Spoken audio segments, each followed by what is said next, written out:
interface with pretty high-end brains inside that's only going to be beat by something like the Origin PC that we recently reviewed that has a desktop CPU inside. If you want something that isn't that power demanding, doesn't take two power supplies, you know, your normal-ish gaming laptop, well, this one is it. And one of the things I like is you get a mechanical keyboard. Now, I'm actually not a fan of desktop mechanical keyboards. The travel to me seems very old-fashioned. The switches can be kind of noisy, but this one is just right, Goldilocks right.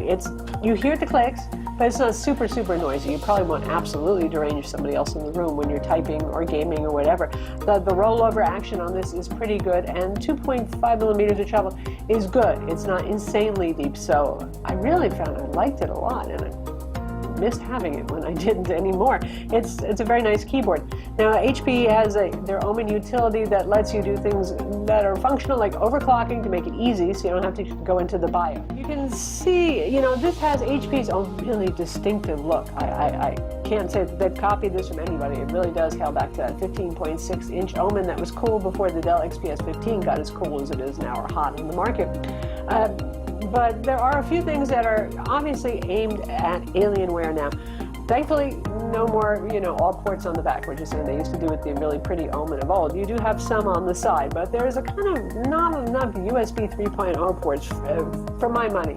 For this kind of desktop replacement laptop, I was really surprised that we didn't have more of those. You got one on the back, you got one on each side, and we wanted some more of that. But they have the hinge-forward design, which Alienware made into a thing. And, well, that's fine. The hinges that actually do hold it up are interesting looking enough. They're kind of designer style. They're functional, they hold it up, and you're not going to probably take this on a bus, and you're not going to worry about hinge bounce. There is a little bit of hinge bounce. And it's got that thin kind of flat design like the Alienware laptops do.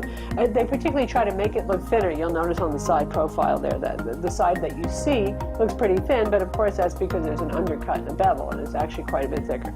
Anyway, the styling is quite nice on it. Wish for a few more USB legacy ports. You do have two USB-C Thunderbolt 3 ports. Good times for that.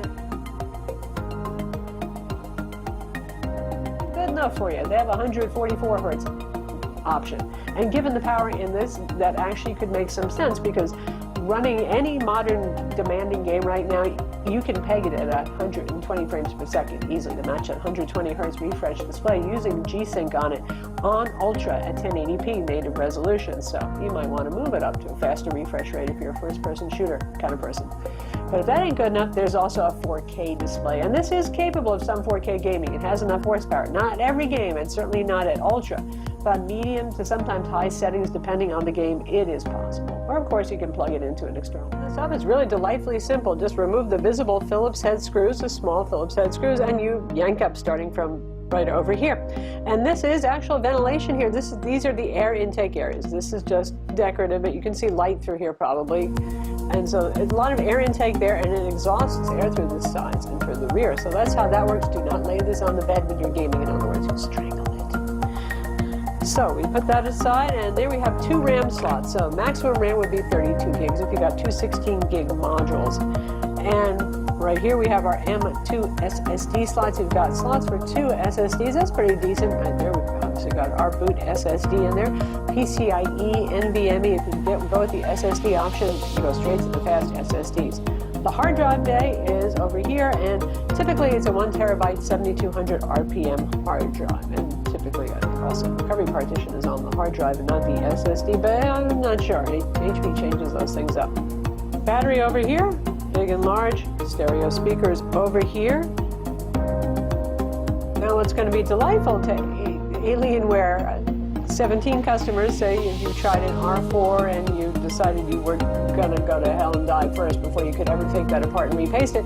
Look how easy this is. Even the Acer Predator is not the most fun thing to open up and get to the CPU and GPU to repaste it. So here we have two very large fans, nice size fans right there, good quality ones. And here is our heatsink plates for the CPU and the GPU. All easy to get to. So isn't that nice? If you want to clean out your fans, no problem. If you decide you want to repaste this and see if you can get it to run cooler, you can do that. The only thing that's not so easy to get to is the Wi-Fi card under here, but typically most people do not replace their Wi-Fi card, so I suppose there's that.